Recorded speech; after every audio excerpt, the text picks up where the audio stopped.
যখন ভুল তথ্য দিচ্ছেন, আপনাদের মাধ্যমে সর্বপ্রথম সেনাবাহিনী মিসগাইড হয়েছে।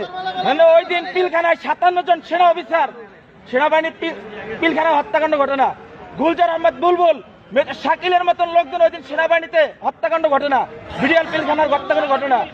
এই হত্যাকাণ্ড যখন হয়, সর্বপ্রথম মিডিয়ার মধ্যে সর্বপ্রথম আপনি মিসগাইড করছেন।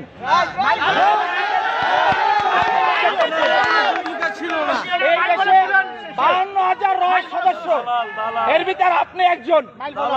এই দেশকে আপনারা ভারতের অঙ্গরাজ্য বানাবার জন্য যা করাবার তাই করছেন। আপনি এখনো কেন, আপনার হাতে এখনো ছাত্র হত্যার রক্ত এখন আপনার হাতে লেগে আছে। আপনাদের মতন চাটুকার, আপনাদের মতন কিছু কুলাঙ্গার সাংবাদিক পেশাটা হচ্ছে সত্যিটা মহৎ পেশা। সত্যের উন্মোচন তারাই করে, কিন্তু আপনারা সত্যটারে মিথ্যা বানাইয়া